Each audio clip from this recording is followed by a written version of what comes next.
Hey everyone, welcome to the HR Huddle. It's Monday, December 6th, and I'm here. I'm actually in Nashville, Tennessee today. I'm at the Digital CPA Conference with Jennifer Wilson and Samantha Mansfield on my team. And Jennifer and Tamara were not able to do the HR Huddle tonight, so I'm here actually with a very special guest, Kimberley Davis.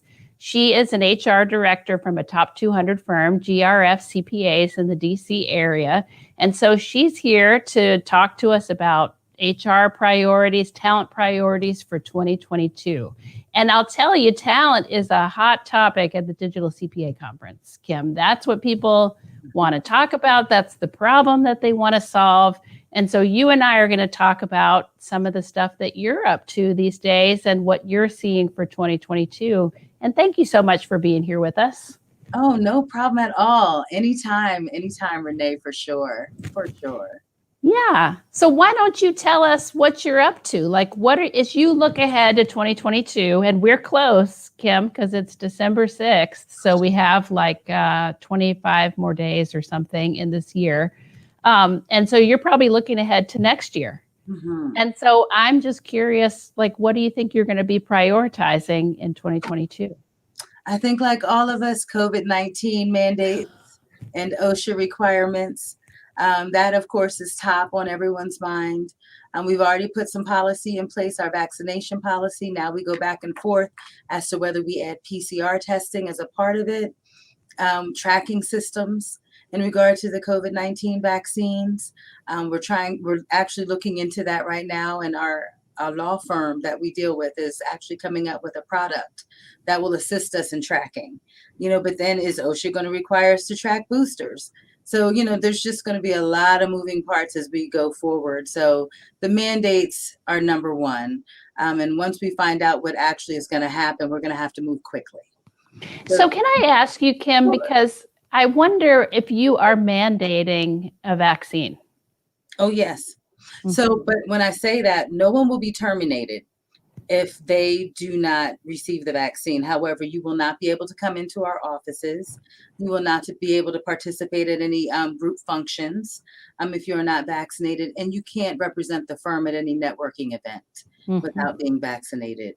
Mm-hmm. So that's been troublesome for a few, but I will say out of approximately 150 people, we have less than 15 that aren't vaccinated. Mm-hmm. So I'm very thankful for that. We have an open door policy, so we have had a few people come and, say, their displeasure with our ruling. So again, we have the door open for conversation so we can discuss it and just the safety of everyone. And that's our goal. So yeah, that's been an issue that we'll continue to face. But again, we don't want to terminate people. Yeah, and I'm glad to hear that, Kim. I've heard some firms sort of laying down the law and saying everyone has to be vaccinated, which is, what we're seeing in the general marketplace is that some people are quitting. Mm-hmm. And so I was talking to a coachee and he was telling me that his firm is laying down a mandate. And he was like, Renee, we cannot afford to lose anybody. I mean, I don't know why we're arguing about this. Why don't we just say it's your choice? But like you're saying, you can't come into the office. You have to follow certain rules, yes. But you can continue working for us if you want to. I mean, we have remote work, right? We've been making that work. The only piece I don't know about for your firm is you have a big audit practice. Yeah, so it's going to depend on our client. So our client base, some of them, are still like, we do not want you back. Please do not come in here. But then we have other clients who are open saying, okay, come in. Well, that's going to affect those who are auditors who are not vaccinated. They will not be able to be put on the schedule. Those that aren't vaccinated cannot travel internationally. We've just started our international travel again. Now with the new variant, one doesn't know how long this is going to last before it ceases. And again, safety's first for the staff. But again, if you're not vaccinated, just because of the law, it's the federal potentially, the potential federal mandate that is going to dictate what we can do having over 100 employees. Mm-hmm. Right. Okay. Mm-hmm. So that continues. And I'm sorry that COVID continues. I wish we would just be like X, done with that. But that's going to continue to be a priority for you in 2022. For sure. What else? What else are you thinking? You mentioned staffing. Staffing. We hired This year, we started 65 people that actually started this year and were hired, and we have another 11 who are scheduled to start in 2022. And I say those numbers, but we're still looking for more. So it is a really big, it's a major priority. We have a full-time recruiter. Go ahead. How many employees do you have? We have about 150, 148 Okay. right now, and today we actually hired 2 more that started today. So yeah, we're still starting people. If they're available and ready to go, come on in. Let's get them started, get them trained, get them ready for busy season, which really hasn't stopped. And that's sort of the challenge during COVID, with the dates and deadlines changing, the busy season just continues. So we're seeing that across the board in all areas, whether it's audit or tax. So people are busy. We're trying to keep everybody positive and motivated, engaged, doing as much as we can that way. That continues to be a priority as well. Engagement is huge. So we're trying a variety of different things, little lunches, little meetups online with Zoom. Thank goodness for Zoom, team meetings, all of these different platforms. Lifesavers, and I think they're helping people mentally as well. That's a big part of it. And so we have that going on. So the hiring again is big. We're actually hiring in the HR department, getting so large. We have myself and a full-time recruiter. We're now going to bring on a generalist. And I'm so thankful. At this stage in the game, with as busy as we are, trying to bring in all these new people, orient them rather, excuse me. We want to make them feel included. We want to make them feel at home. And that takes a lot of one-on-one. It's meeting up with them. Hey, how are you doing? Doing a check-in, doing a lunch. Hey, get a group of people together. Like, oh, hi, I'm Kim. You can have managers from other departments get together with people and say, oh, how are you? Welcome to the team. Send them DoorDash gift cards. So there's a lot of that needs to happen. But then we also have the other admin stuff. All of these new people are now eligible for benefits. They need to go into the systems. They have to go into the CPE tracking systems. All of these, I don't want to call them menial tasks because they are necessary, but they're time consuming and they take away from some of the one-on-one, which is very important in keeping people engaged and wanting to stay with your firm. And dealing with remote work, one of the biggest things is the engagement. And if they don't feel like they are a part of our organization and a part of our family, it makes it easy to want to join another family. So that's huge for us. And another big initiative, we have a partner in charge of diversity, equity, and inclusion starting in January. DEI has been a major thing for us since probably, yay! I guess 2017, we started, having conversations about DEI. Then we actually started to have our committee. We put that together. And of course, it's ramped up over the last 2 years. And now we're actually going to have one of our partners be in charge of the full effort, not only for internally, but also externally to be able to take it out to other firms. So we're really excited about that. DEI is very important for us. We make sure in our hiring that we are considering all facets, whether it's age, gender, sexual orientation. We like variety. We're in the DC area, so we're very fortunate. We have a pool of variety. So it's, I know it's difficult for some who are in other locations. You don't have the diversity, but one thing I would suggest to you is start recruiting outside of your area, especially since we have remote work, and going to get those people.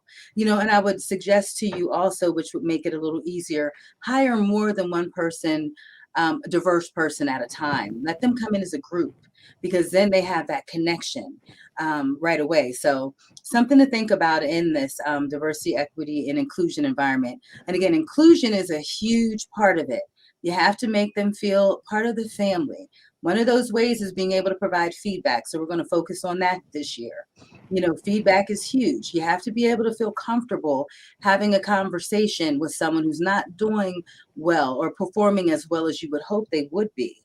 So you have to be able to go and say, hey, we want to see you do a little bit better at that.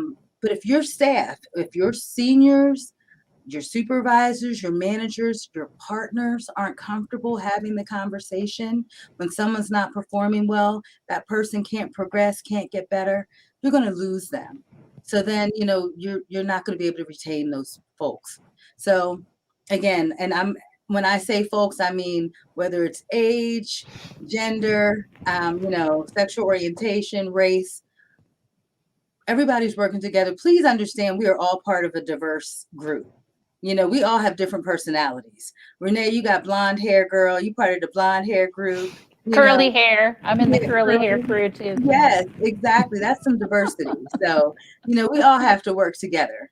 So, Yeah, definitely. well, and it's interesting that your firm has made so much progress with diversity, equity, and inclusion. You guys have really put a lot of effort into it. You started that in 2017. You had this really diverse firm already because you had the whole international audit practice, Yes. which I think was like, there was this worldliness to your firm and like, I don't know, maybe just a broader view. Maybe that's what helped you get there. I'm not sure. Kim, maybe it's you, plus Trevor, who's going to be this partner in charge of DEI. But wow, you guys have really made some progress. And if for people who don't know about GRF and haven't checked out Kim, you should go check out their website. And there's information out there about the kinds of things that they do. I'm sure on social media there are pictures of the kinds of events that you do. Tell us about some of those DEI events, because you were telling me before we went live that you do a book club, I think. Oh, yeah. Oh, I love our book club. So, yes, there were several people. We've actually through time have had men come in and out of the book club, but it was an informal thing. We had some ladies who worked here. So we actually have a variety of ages. I actually may be one of the youngest, which isn't saying, once in a while I'm able to recruit one of the younger persons to come and join. But the book club's been in effect I've been here for 15 years, for probably about 12. And it's a group of people who get together. We have right now probably about 9 members. Each person has to take a turn and pick the next selection.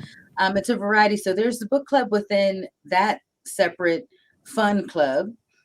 Some people say the fun club, but then we have a women's leadership committee, and we do books as well. And we've read some really interesting books. So that's also turned into a fun book club as well, but a lot of very inspirational books. We've actually done like Business Balance and Bliss as one, and it came with a workbook. So we do a variety of different things with that as well. Yeah. So that's not just DEI focus, book club. No. No, okay. DEI. The DEI, yeah, we don't even DEI. We've done a lot with like watch parties. We've done a lot with trainings of unconscious bias. Watch parties, meaning you watch movies together. Yeah. Mm-hmm. We watch movies and documentaries. Depending on the month, we might watch. So let me give everybody something that you would want to definitely do. If you want to train your staff, you don't have a large budget. PBS is wonderful. I'm a huge PBS fan. They have a variety of wonderful resources in which to help your staff become more open-minded, as far as teaching them about different cultures. They have a variety of videos available to you and some trainings. We've done some stuff with unconscious bias through PBS. They have a wonderful series on that type of DEI coverage. So by all means, please go out to PBS and see what you can do, and it's free.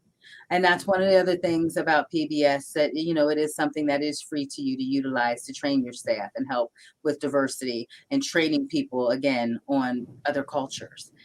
So we do that kind of thing. We do unconscious bias training. We've done forums in the past, and we're actually in January going to have the Long Talk, which is another forum with facilitators. So Trevor and I actually did a facilitation with our entire organization. It was a 4-part forum that we did 2 years ago now. But now we're going to bring that back with facilitators, and we're going to do the same thing. So, with the whole firm will participate in that, Kim? Or so yes, how we're going to work at this time is that we're going to have people voluntarily sign up. So we'll get that first group that wants to do it. They're going to go through, this is a 2-part process. It's a 2-day, 90-minute, and we'll do one 90-minute session this week, next 90-minute session the next week with the facilitators. You have homework. It's very good. It seems amazing. So the first group will go through in January. Then we'll go through in the next quarter. We'll put it out again to reach those that didn't get in for the first one. Then if we're not seeing those participate enough, what we're going to do is handpick some, like, why don't you come on and join this one, or you're going to have to commit to the next one. So that's the way we're trying to do it. We want to do voluntary basis first, but then because those who want to participate will be able to be in a group with those who are also interested in participating.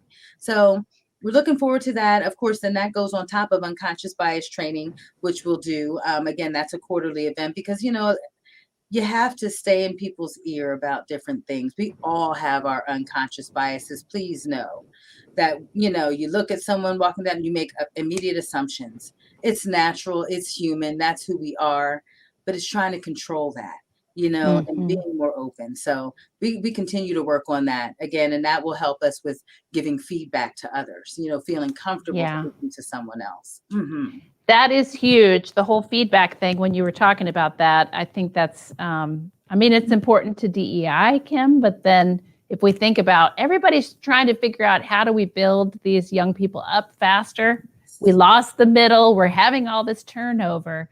And the fastest way to get those young people ready is with feedback. Yes. So, that's going to help you in so many different areas.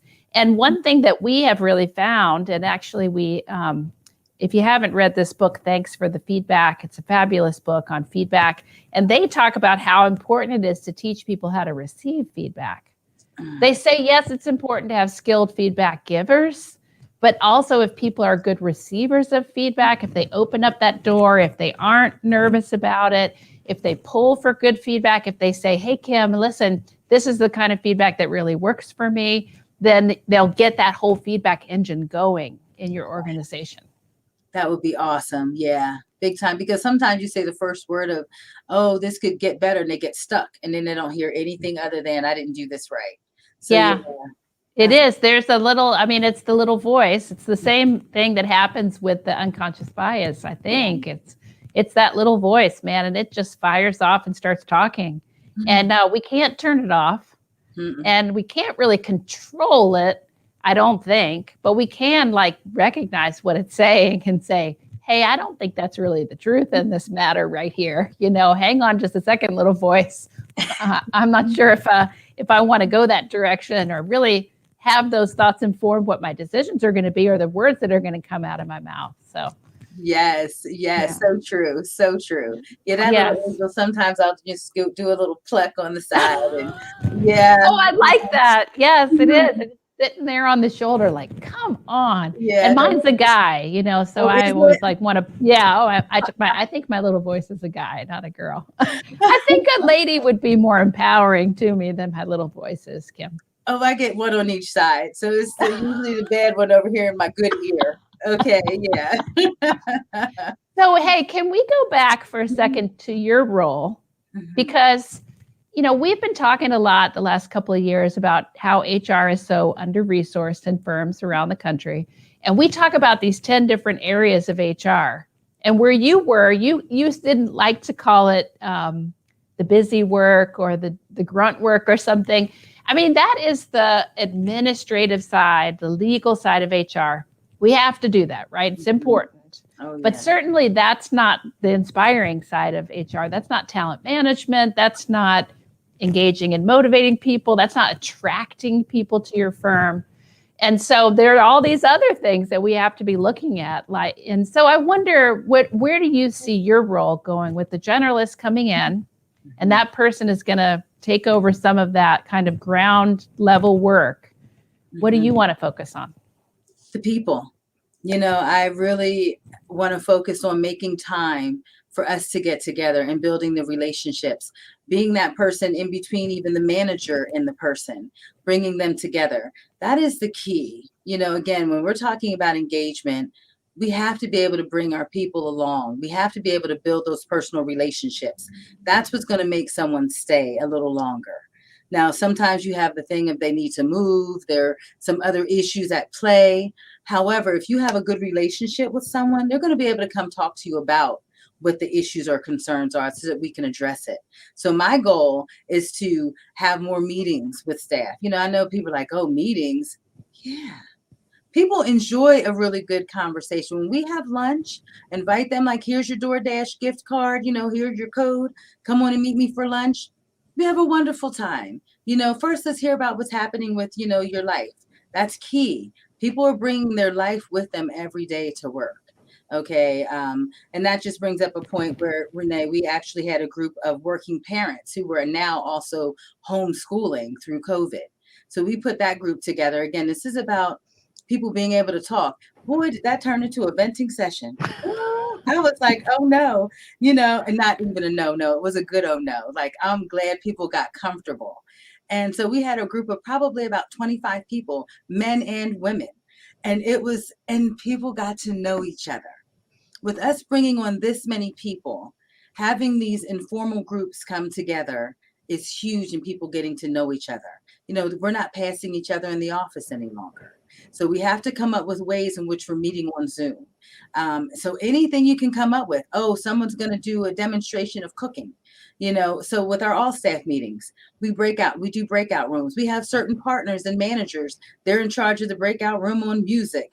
Oh, what kind of instrument do you play? People could run in between rooms. Somebody was making cocktails one day. I was nervous, but it turned out really well. Cooking demonstrations. We had vision boards. We had a variety of different things going on at one time.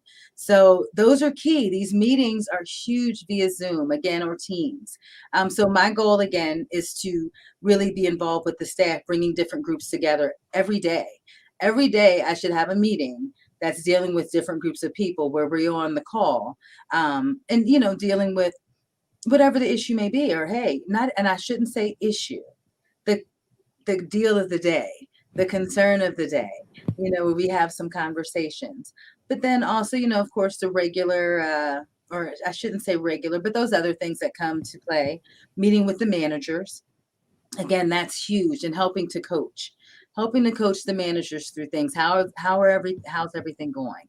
Who are you having some issues with? How did you decide to try to work with that? So the coaching is a constant thing. So it's more of getting the coaching done, meeting with people, keeping people engaged, creating connections. So wherever culture, Kim. I mean, as I'm listening to you talk, I'm thinking that you are your job's going to be like director of culture and talent or something. Mm-hmm. Yes. And I think the way you folks are growing at GRF, before long, I made the joke to you before we got on here that you're going to have to start creating some other little Kimberley Davises there at the firm, because you're just getting so big. 150 people, you hired 60 people this year. What does that look like in 2022? And so, but culture and talent, that sounds like that's going to be your focus. And that's so exciting. That's awesome. That's definitely your passion. So I'm really excited to see this all happening for you and for your firm. Thanks, Renee. I love it. I love people. Yes. I know you do. Like rolling their eyes like, oh my gosh. But I enjoy the energy of all people. You really do. It's true. It's not like just a fake thing. You do. And I haven't seen you in person in a long time, but next time I do, I want one of those famous Kimberley Davis hugs. Girl, I got one for you, Renee. Always. Thank you so much for being here with us and for sharing what you're up to. I know everyone really appreciates it. And thank you, everyone in our audience. Check out Kim's firm. Check out Kim. Connect with her. She loves to connect with other HR leaders out there in the profession. And Kim, thanks for being a beacon of excitement and hope for HR in our profession. We really appreciate you.